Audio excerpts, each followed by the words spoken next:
Step into a world where ancient wisdom meets modern mysticism. Introducing the Gnostic Tarot, a powerful fusion of esoteric art and Gnostic themes designed for those who seek the ultimate gnosis.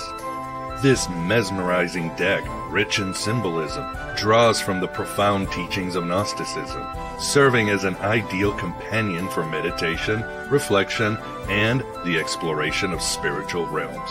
Whether you are a seasoned tarot enthusiast or new to the practice, the Gnostic Tarot caters to all, offering a portal to ancient wisdom and a tool for uncovering the hidden truths in your mystical journey. Unveil the mysteries, embrace the wisdom. The Gnostic Tarot is a timeless companion for your spiritual odyssey. Take a journey with Gnostic luminaries and learn their stories in a visually stunning manner. From Sophia to the Gnostic Christ, their journey is your self-discovery. Choose from the basic deck or the deluxe version, which includes a beautifully crafted journey book and a magnetic storage box, ensuring that your Gnostic Tarot remains a treasured companion on your spiritual quest. The Gnostic Tarot is an original and collaborative effort between Miguel Conner of Aeon Byte Gnostic Radio and Matthew Schmitz of Altrusian Grace Media. Visit our website to embark on your journey today.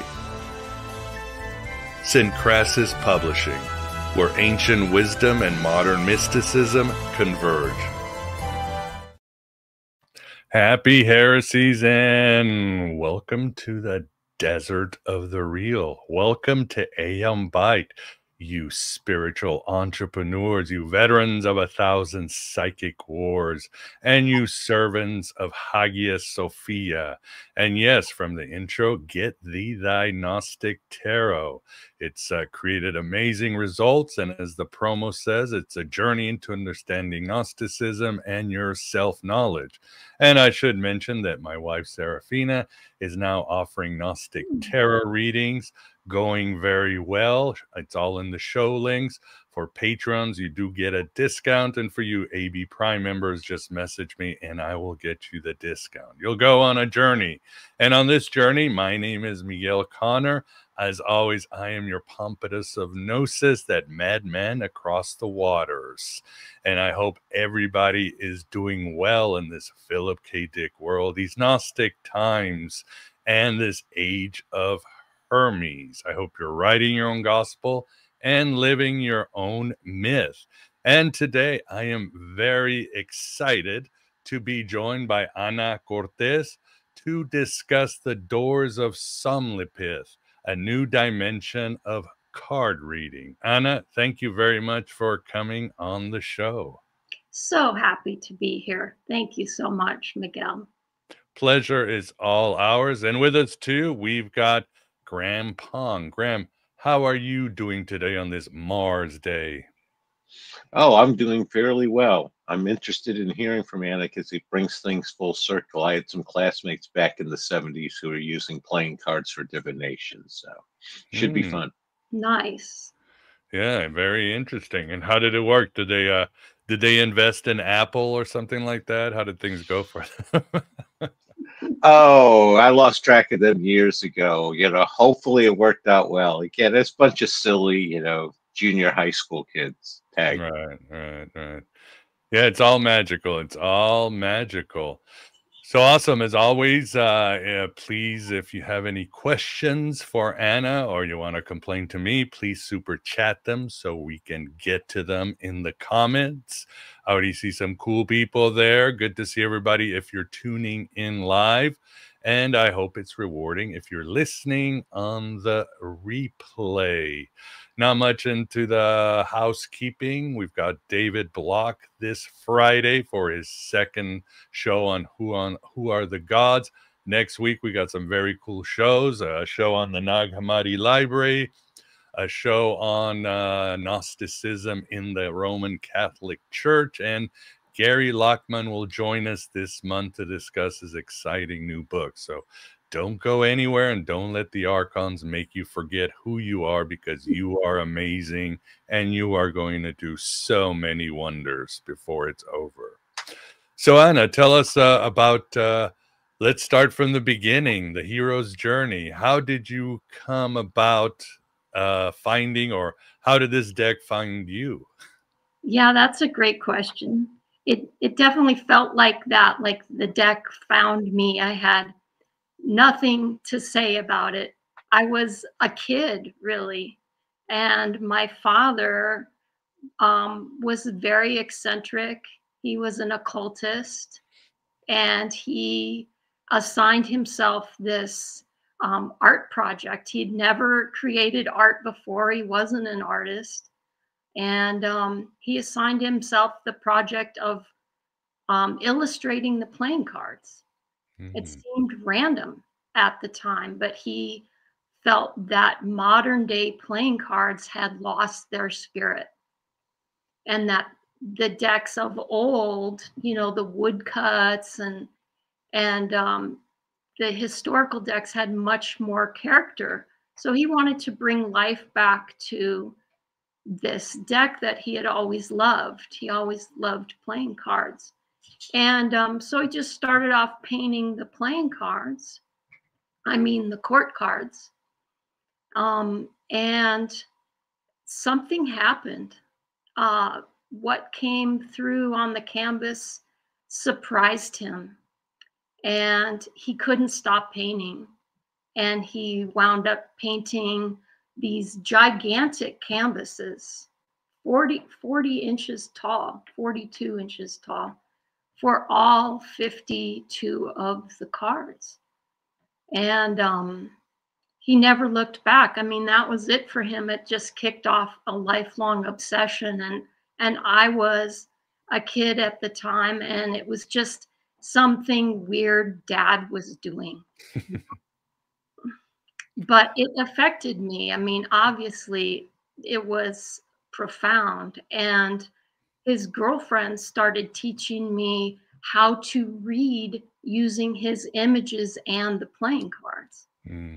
Because Dad was kind of, you know, off in his own world, and his girlfriends and I would hang out, and so they would teach me the methods that he taught them. And I couldn't believe it. It was so fascinating. I mean, I had played with playing cards a lot as a kid, but for them to show me things like, well, the 52 cards are the 52 weeks of the year. Like, it had just never occurred to me. And the 4 suits, well, those are the 4 seasons that divide that year of 52 into 4 equal parts. And 13 cards in each suit, ace through king. I mean, we never think about it, but there's 13 weeks in each season, you know, and it goes on. I mean, it's a perfect lunar calendar. And so I was super amazed, and I started doing readings for my friends. Like Graham mentioned, in my back in college, I was showing people these amazing codes that were in playing cards. So that was my introduction. And then you decided to get it and publish it? When did that happen?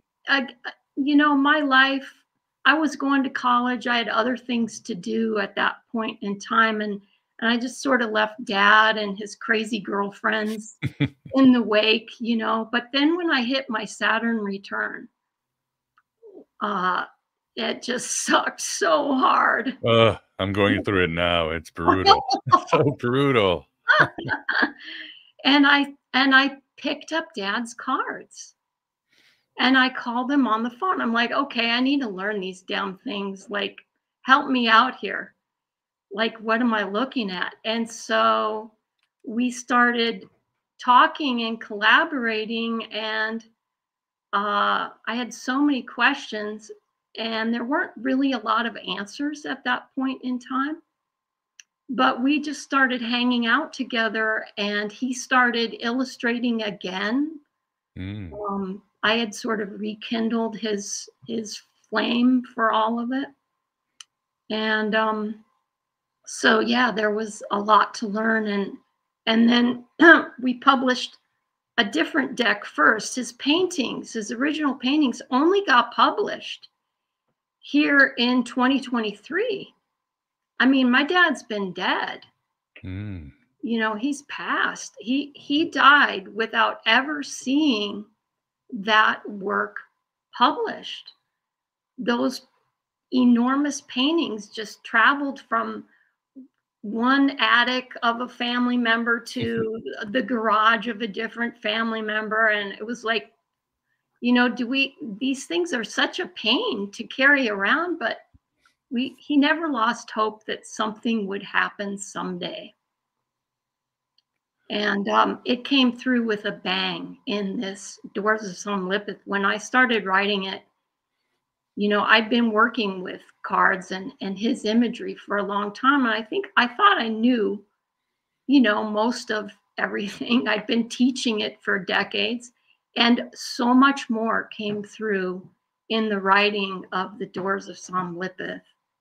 It took me completely by surprise. Yes, those downloads are something else. Well, I'm sure the audience is wondering about the word you keep mentioning, Somlipith. Who is this entity? Or And that's what it is, Miguel. It's an entity, and it is a presence that, if you are so lucky and you work with these cards, you may encounter through the dream world or somewhere else. But Somlipith is the Ace of Clubs. It's the character you'll see pictured in the deck on the Ace of Clubs. And um, he is Lord of the invisible worlds, the dream world, which is the club suit. Clubs are in this way, in the way that my father brought through.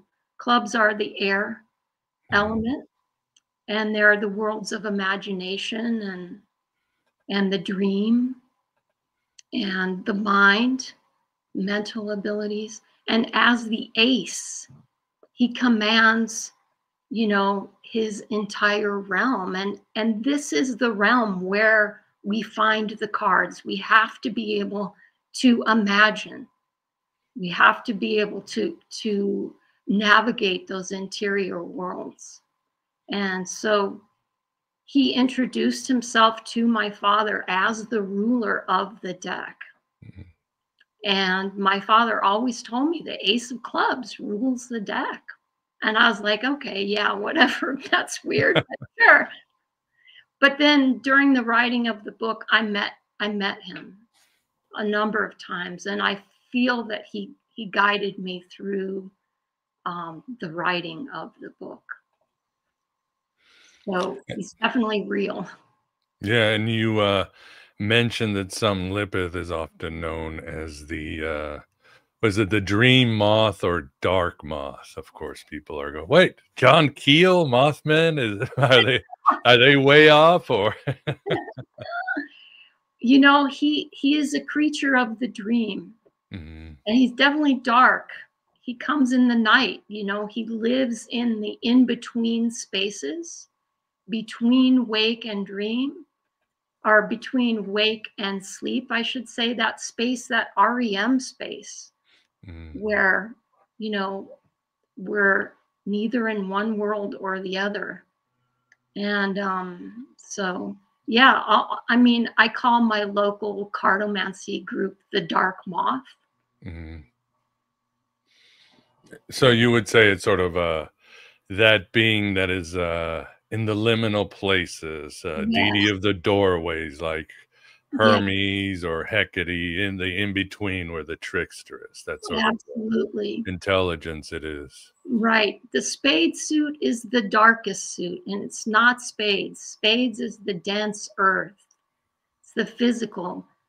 The club is lighter. It's the air realm. It's the dreaming realm.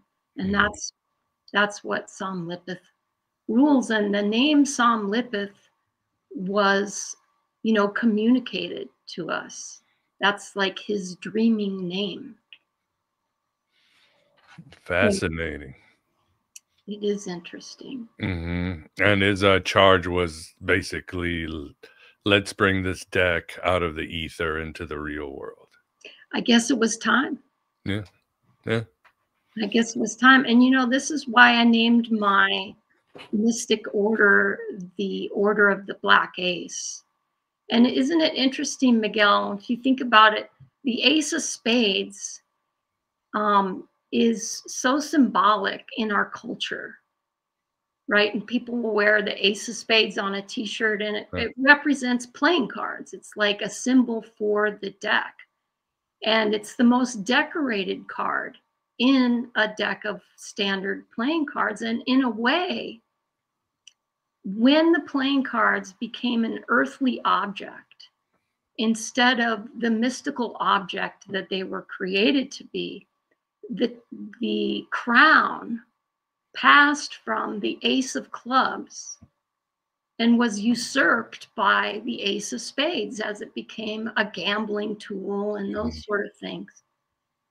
And I just think that's so interesting. It is. That's how these things go. And it should be stressed that, as you say at the beginning of the book, this is not tarot, right? Don't even No, go there. no. It's 13 cards in a suit, 4 suits, no major arcana. It's the standard playing deck, but it's high. This deck in the Doors of Somnipathy is highly illustrated. So you have to sort of notice that it's just a playing card deck. It's a 52 card deck, finally revealing what secrets have been encoded in there and what we've been overlooking. There's magic in the playing cards, and I don't think any of the previous divinatory traditions with playing cards have uncovered all the secrets. There's so much more, and that's what my passion has been, my mission, to bring that forward. So you would say that the playing cards originally had that charged power, or some myth that sort of when you changed? study them, there's no denying it. Mm-hmm. The proof is in the pudding. I mean, the coding, the life that's coming forward, the numerology, the astrological connections, the fact that it came out of Egypt originally, it was really a sacred book for those with eyes to see, and that protected it from persecution. That's why we have the cards in our hand today, is because it was written only in symbols. Yeah, it makes sense. And that's truly how our minds go into the sublime or the numinous, is through the symbols and the images and all that. And so this spiritual tech, when used, what are the benefits or the features? When you use this deck and you work with others, Right. what's the end game or goals, perhaps? One of the most obvious practical goals is you get dates and time very naturally for your readings. I mean, it returns that aspect to the art of prophecy and divination. It gives you time periods as you work with this deck that is a calendar. So there's that sort of practical function for a client, right? But then there's the greater benefits you get working with codes of natural time, realigning our psyche, our being with natural frequencies instead of man-made time. You know, I mean, it's really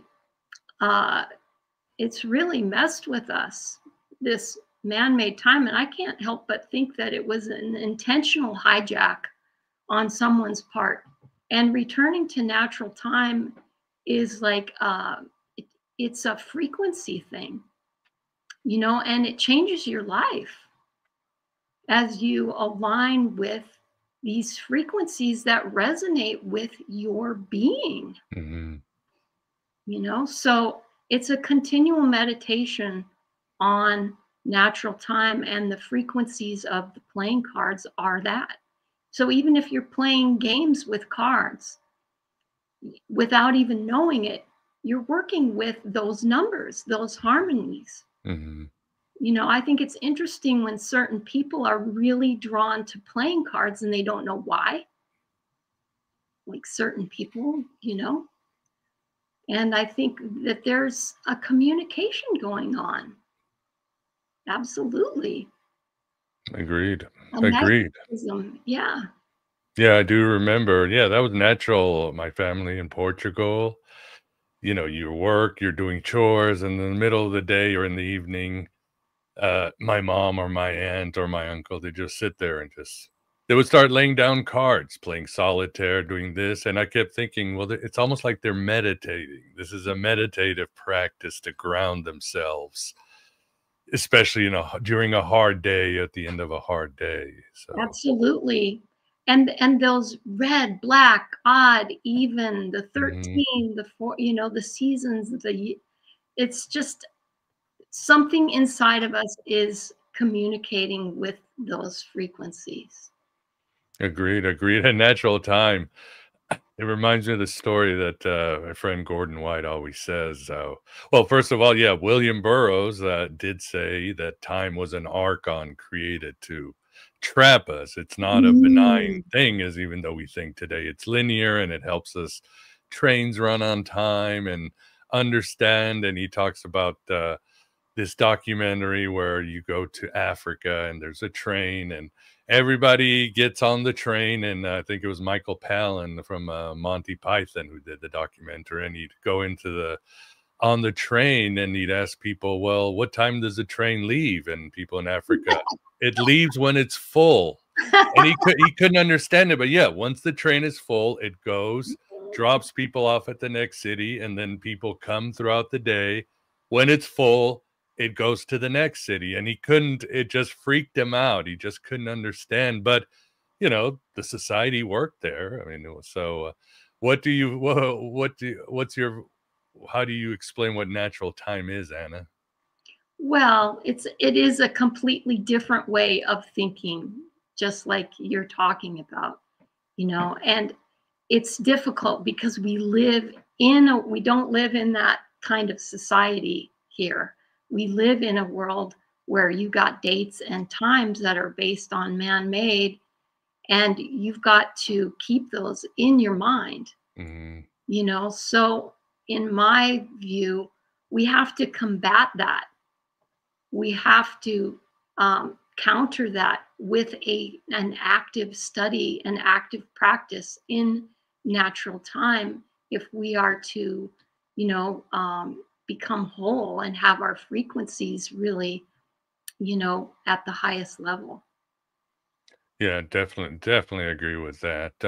Well, let's bring in Graham. I'm sure that I'm seeing some good comments in the chat. But Graham, what do you think so far? Or do you yourself have any questions? Or do you want to sing Pink Floyd's Time, perhaps, instead? No, what popped into my head there, if the suits correspond to the four seasons, does that make Frankie Valli the Joker rather than Steve Miller? We're bringing in the pop culture heavy. Sorry, Anna. Sorry. No, the thought that occurred to me is when she was talking about the gambling and the switch from the club as the superior to the spade. I was wondering if she had thoughts on that corresponding to sort of the bringing the spiritual down to the mundane, and then some of the initiates introducing it as gambling to take advantage of and to basically fleece the sheep of their with the gambling. That seemed to be a natural correspondence there. I was curious what her thoughts were on that tag. Like the gambling was an intentional sort of corruption. Right, it was a corruption of it. When it was adapted over to the gambling, it was the mundane use, and it seemed to that correspond with the. Absolutely, absolutely, and the church was very actively condemning playing cards when they first came into Europe out of Egypt. I mean, they were burning playing cards. Mm. It was, they were vehement about it, and their reasoning, or the excuse they gave, was because it would be conducive to gambling, and that's why these were tools of vice. But you can't help but think that there was more to it than that. That they saw people being empowered by this deck. It was an empowerment tool for the people. And I think that was the greater reason. And maybe even they recognized the codes that were in the deck, the natural time codes. And natural time in a deck is not created for games. We don't play games with natural time. The only game that uses natural time that I know of is prophecy.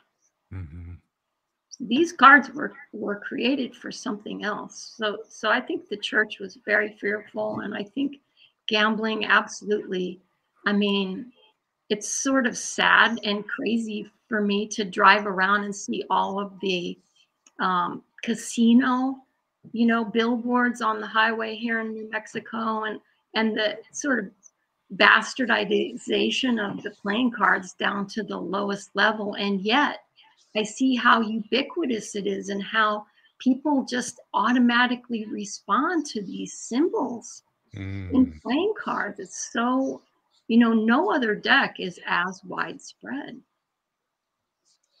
No, that's typical of the church. It's one of those, any spiritual technology they can't control 100% needs to be abolished. Right. Yep. For sure, yeah, and again, it's almost an inversion for darkness, throwing it into gambling. It's like, yeah, that's how we subjugate the masses. And hey, we don't have to fight with the natives. We'll just introduce alcohol and gambling, and Yeah. we'll keep them docile. So Yeah.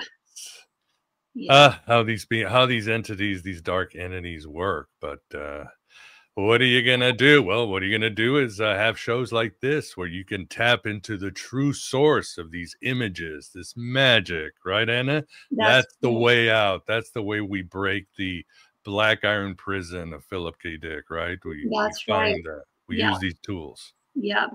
Yep. You just have to keep every day, it's almost like a mantra, right? You just check in, you just repeat and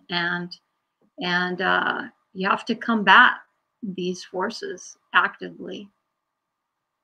Oh, definitely agree with you. 100%. Yes. For those of you who just joined, Ana Cortez is discussing the Doors of Somlipith, my favorite Mothman. I won't say my favorite Martian, but I can say my favorite Moth. Bringing in more pop culture, because that's how we keep it light and relatable to people. So again, if you have any questions or comments, please super chat them. For AB Prime members and patrons, there will be a little bonus section after the show where we go even to more breaking it down.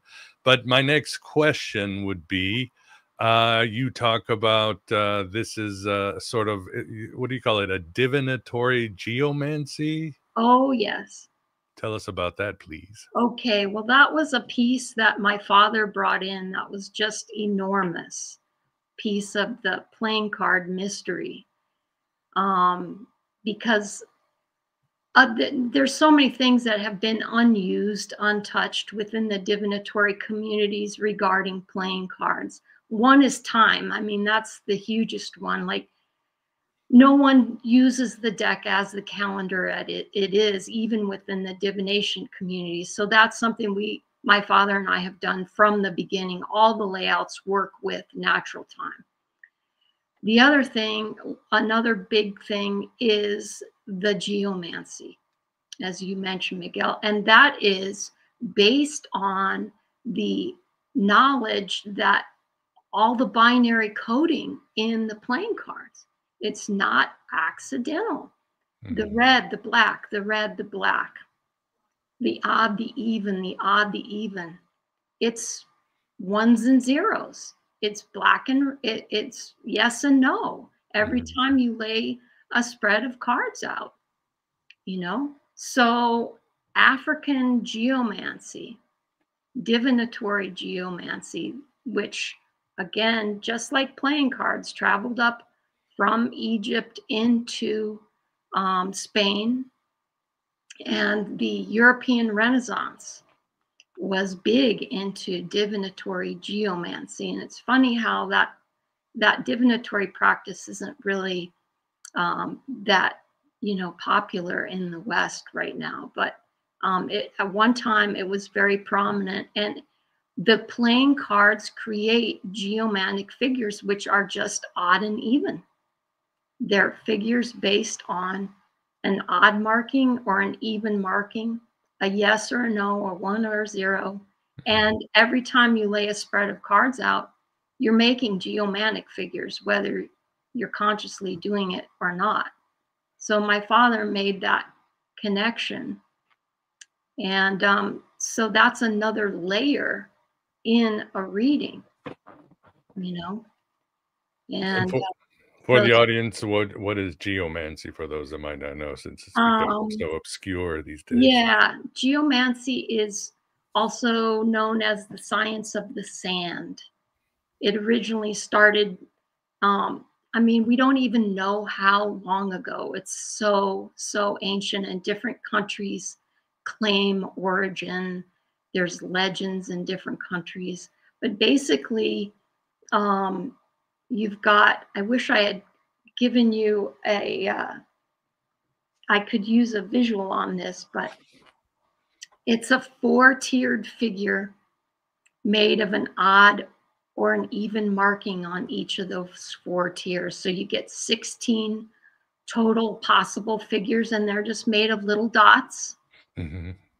And they give you another way to view your spread. So when I'm interpreting a spread of cards, I'm also consulting the geomancy to see how the information in the cards and the geomancy work together to create a really full and beautiful reading. Geomancy really is beautiful, and they're ruled by the 7 planets. Every geomantic figure has a planetary ruler, and a rich history. So you're tapping into a lineage that is profound. Ancient kings, ancient seers, ancient diviners were using geomancy. So it's a really cool tradition to bring in. And it's not that hard. You only have 16 figures. You got 52 cards to memorize. Why not throw in 16? Yeah, no, it makes sense. And well, so how does it work? Let's talk about I'm a client. I'm walking out of the street. Maybe I've got a gambling problem. I'm walking from the reservation. I'm like, Anna, let's work together. How does a client work? You do the spread, or how does it go? What do I have to do with my state of mind and working with you, and the process of working with you in this deck? Right. So I would have the person sit with me, next to me or across from me. And I like to know as little about the person as possible. Better if it's a stranger. Really? And then I will ask them if they have a question that they would like to, bring to the table. And they don't have to share it, but they can. That's optional. And then I will let them handle the cards. It's so Oh. nice to do a reading in person as opposed to online because they can get Yeah. that connection. And I let them I want them to get to know the cards. I want them to feel familiar in their hands and shuffle for as long as they feel intuitively. And it's interesting because a lot of times a card will fly out or some other, thing will come into the reading, let itself be known. And then I will lay the cards out. And maybe you could bring up that one Sure. screenshot I sent you with the card layout. All right. Okay. There This it one? is. Yep. So this is not the Doors of Somnipathy deck. This is the Playing Card Oracles deck, another deck by my father that goes with the Playing Card Oracles book. But so what we're looking at here is a calendar layout. And this is not the most simple one that can be done, but it is pretty simple. And so those 4-card piles, those vertical layouts of turned cards all make geomantic figures. Mm-hmm. So I'd actually have geomantic figures calculated from this. And the piles, the unturned cards at the top are counting time. Those are markers so that I can see what date in natural time that the client chose. I'll have the client cut the deck, Mm-hmm. and that marks a page in the calendar. The deck is a calendar, not a deck. I like to call it a calendar. So I'll have them turn a page in the calendar, marking a moment in time. And so this pile on the left, you see, would indicate the time period that they chose. So like if I'm looking at this here, I could count the lunar months and tell them the time period. And then I would read the cards. I'd have geomantic figures. I'd have my time period, like, January 1st is going to be an important time for your question or whatever it is that I use Mm-hmm. calculations. And then I've got cards on the right that represent the present time because I would have taken those off the top of the deck. The top of the deck is always the present moment. And then the cards on the left would be the cards in the future, in that future date and time. So this is a great spread because I can look at present and future together and see how they relate to each other. Mm-hmm. So what your client will get will be basically important dates for whatever question, issue, any other insights they might take out of this? Yeah, I mean, I like to speak quite openly when I'm giving a reading and allow the person to process the information and feel how it relates to their situation. But I'm bringing forward information that can help them hopefully confirm what they already know somewhere inside themselves or what they suspected might be the case. There's a part of us that already knows the answers, Right. and it should feel it's not always the answer people want to hear. Our egos don't want to hear. And you're right.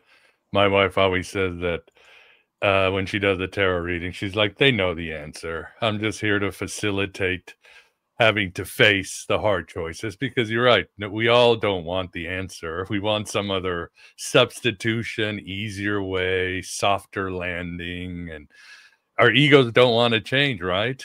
We Right, just want. right. And it's not like, oh, this is the answer. It's like, this is a way forward.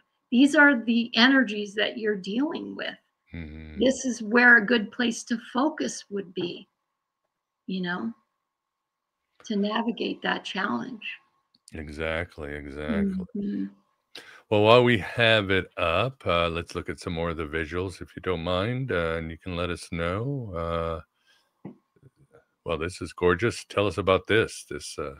So this is the zodiac of Dendera Mhm. from the Temple of Hathor in Egypt, and it was the center of ancient Egyptian astrology. And this was one of the ceiling tiles. It's enormous at Dendera. It's now in the British Museum. They have a replica up in the actual temple. But this shows the astrology of ancient Egypt as it relates to our modern Western astrology, which they incorporated later. So the center of the dial there is the symbols for the Greek astrology that we know and use today. Mhm. And then on the periphery of that center disk is the Egyptian method. And they have 36 astrological periods that it's solar astrology. So the 360-degree solar cycle of the year is divided into 10 equal degrees all the way around. So you get 36 figures that animate time across the year. And and these figures on the outside relate to time periods. Mhm. Every quadrant of the circle is a season of time. And all of these relate directly to playing cards. Wow. This is one of the big things that came through in the Doors of Somlipith. In the writing of that was the connection to the 36 gates of ancient astrology.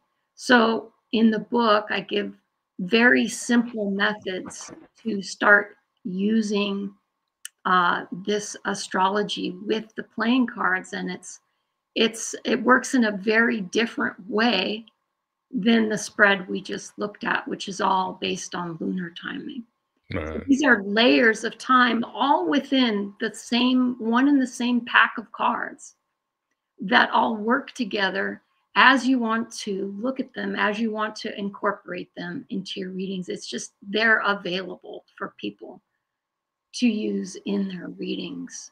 But this is so powerful. And I have come to believe that this is really the key right here. This is like a deeper level of information in the playing cards that is not so face value like the correspondences we already talked about. And it's really for the initiate. And so it's all in my book. It's all Right. in the Doors of Somnipathy. It's all there for It's you. all Just waiting for your next step. And let me look at some of the other. You have this graphic calendar correspondences within the playing deck, and we've covered some of it. Yeah, and there's more here. People should see this. And this is that surface layer I'm talking about that relates to the lunar cycles. But amazingly, no previous divination systems make use of any of this information Mm. in the cards. It's like, why haven't we been using the playing cards like they were created to be All used? right. You know? Yeah, exactly. So you got again 52 weeks in the year, 4 seasons in a year, 13 weeks in each season, 13 lunar cycles, 90 days in each cycle, and make a little, and 364 days in the lunar cycle. So it's all there waiting for us. I And think, Miguel, the reason that we haven't recognized the codes that have been right in front of our faces is because we're so indoctrinated into man-made time. right. Yeah. Otherwise, it's so obvious. Exactly. And then this graphic, tell the audience about this one. So this is such a beautiful just card layup just so you can see some of the imagery in the Doors of Somnipathy, some of those original paintings that my father did, which Beautiful. Red Feather did such a beautiful job. They put the gold leaf suit signs on there. They kept the red and black with the card borders. And I mean, these paintings, imagine them 42 inches tall. They're just, they transport you. Indeed, they are. Yeah, they are very striking for sure. And just out of curiosity, does your father still speak to you? Does he visit you in dreams and other places to make Oh, sure everything's okay? You're yeah. doing your job with his art, his findings. He's here. He's here today. So Hmm. yeah, he Exactly. he wouldn't miss it. He wouldn't miss this interview. No, no, no. That's for sure. That's for sure. Do you for beyond the cards? Are there any spiritual practices that you employ to again get away from linear time, or that you advise for people? Yeah, I would say um, start working with it on a regular basis. Then there's no better way, honestly, than the playing cards because you're not just checking in with the day and going, oh, okay, well, it's a new moon today, blah, blah, blah. Like you are you're having a new relationship with time as you use these cards. You're shuffling time. You're Mhm. experiencing time in a completely different way. It's very fluid. And you're cutting into time and you're meditating on it and you're counting the lunar months as you lay spreads out. And it's just, it is a meditation. It is a great way. An altered state of mind, even, right? Yes, exactly, which divination should be. Yeah, get out of the mundane into the real, There you go. as they say. Well, let me bring in Graham. Graham, do you have any questions? As I'm sure this is not like your friend's card playing in the 70s. Oh, no, no. That was much more, yeah, trying to adapt tarot readings to the standard decks kind of approach. But one of the things that jumped out to me is when you were talking about the geographs on the four levels. It struck me as similar to the I Ching, which is at 6 levels. I was curious if you ever explored any correspondence between the playing cards and the I Ching, or is that just an area that has yet to be examined? Tag. That's a great question. And the reason, there's actual reason why, is because the divinatory geomancy, as opposed to the I Ching hexagrams, is based on the 4 elements, whereas the I Ching is based on 5 elements. So the playing cards are 4 elements, right? The 4 suits are the 4 elements. And so it just works with effortlessly, like it's already there in the layouts. So that's why the geomancy. But you could certainly make I Ching figures just like you use a quarter, right? I mean, I could draw a card and see if it's odd or even, red or black, and I could create, odd and even markings like an I Ching figure would using playing cards. Certainly, you know. Um, No, interesting. Oh, go on. I was going to say, Miguel, did you notice that the Lady of Diamonds has the same name as your wife? Oh, yes. Oh my God, you're right.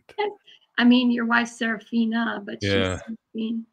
Yeah, it's actually originally a Moorish name. Most Oh, people don't know. wow. Yeah, but of course, Moors came to Spain and Portugal, so it just became a That's cool. yeah, it became a adopted by the Iberians, if you would. Oh, there you go. That's the heart of it all right there. Hmm. That's for sure. Any other Yeah. question on your end, Graham?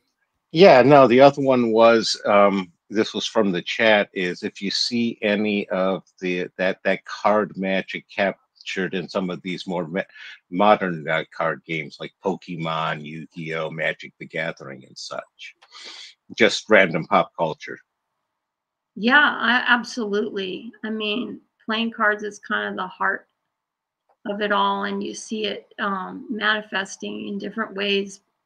You know, it gets watered down or corrupted in certain ways, but I think, you know, the shuffling and the randomization of cards, and we love it, you know. So Yeah, I'm sure it's all part of the same stream or font or emanation from yeah, the other world. Yeah. yeah. Certainly tarot and playing cards are very connected together, you know, Mhm. historically and even structurally still. But there are differences. Tarot does not have natural time anymore. You know, Mm. that changed when cards were added. So if you want to work with natural time, you've got to use the playing cards. Makes sense. Hmm. You also talk about how the law of threes is important, isn't it? Yeah, and especially as it relates to this new layer of timekeeping that we looked at with the zodiac of Dendera. All of that ancient Egyptian astrology was an expression of what we call the law of three. And so that becomes part of what you find within the deck as you work with ancient Egyptian astrology. Again, that's an initiatory level, and it's super powerful. Yeah, for sure, for sure. And the other thing, Anna, let me just look at the questions. You talk about a term, window into the now. Yeah. Tell the audience about that and how it's integral to your system. So window into the now, or the Witten, WITN, is the name for that 4-card layout that we looked at. Right. And it took that name on within the writing of the Doors of Somnipathy.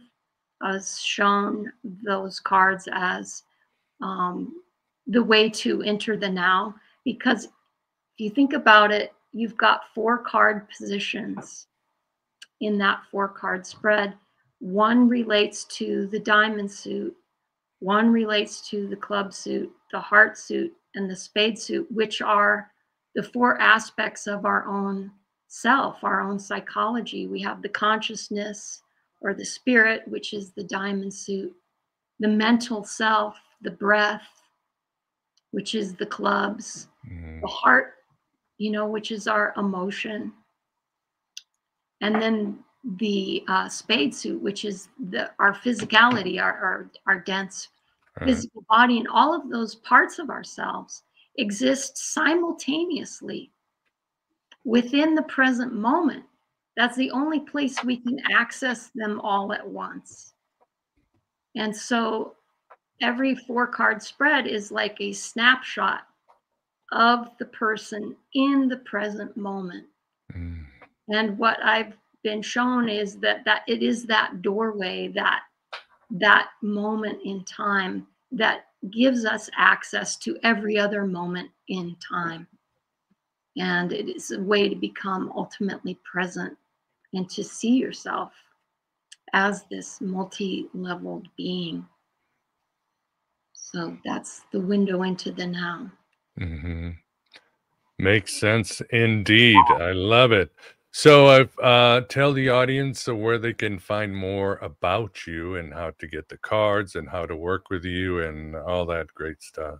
It's all at anacortez.com, ANACORTZ.com. There's links there, there's tabs. My store is there. There's incredible artwork. There's all the book and card sets. There's other surprises. There's my blog. And then there's links to my academy, the Black Ace Academy, soon to be the Order of the Black Ace, transitioning. So people should check that out and definitely pick up a copy of either the Doors of Somlipith or the playing card oracles. People seem to feel drawn, like they It's like chocolate or vanilla. They know which one they want. Follow your gut. What you want is chocolate or vanilla, right? That's right. The illustrations are quite different. There's a different mood to both decks, and the playing card oracles is a great starting place. It's a great gateway into the larger teaching of the Doors of Somnipathy. And why do you call your academy Black Ace? Because of the club ace of Somlipith and the ace of spades, and what Graham mentioned before, which is like there really is only one black ace, and it's got two different aspects, the club and the spade. And we really need to bring those together, right? Because knowledge on its own is ineffective. We want the physical world to have that interface with the knowledge of the club. So the two aces together, the black and the spade and the club, the physical and the mental, come together to make our order. No, makes sense. Well, I think, Graham, I think your next task is I want you to remix Motorhead's Ace of Spades with the Ace of Clubs. Can you do that? Ace of Spades. I was going to say, I think that might be a job I could outsource to AI. They might be able to do something like that. I'd love to see it if you get that done. Yeah, that would be pretty cool. Yeah. So any last questions from you, Graham? You got any other aces up your sleeve while we're keeping the puns going? No, I think I'm entirely played out. Tag. House keeps the money. As always. As always. Yes, it's a game you're going to lose. So awesome. Well, I hope everybody enjoyed it. Good comments in the chat. But we are at the end. Again, I have Anna's link on the show notes, whether you're listening or watching it on YouTube or Rumble. So just check the link and you'll go where you need to go. I have a link directly to Amazon for her deck if you wanted to go that way. So you have many avenues for sure. And as always, check out Anna's work. Fascinating. As always, please support Aeon Byte, like, subscribe, leave a comment. It helps with those algorithm Archons that have been suppressing me for years.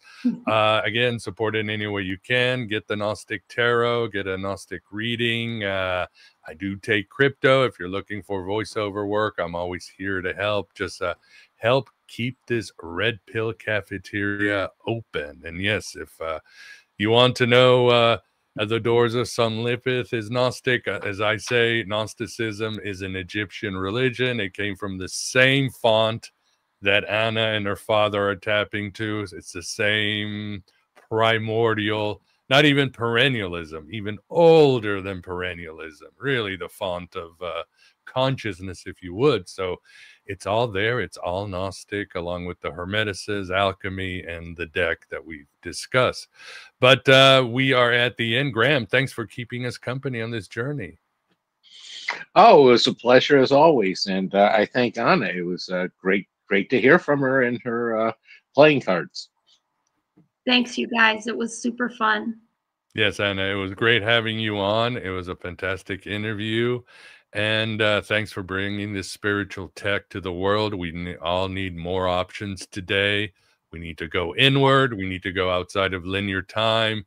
That is the only way out of this collapsing timeline reality, extinction of human, whatever you want to call it, Kali, whatever this changing is. So, but there is a solution, and it is within us. So, thank you, Anna, for coming on the show. Really appreciate it. Great to be here. And for everybody else, yes, stay awake and have a good rest of your day. Take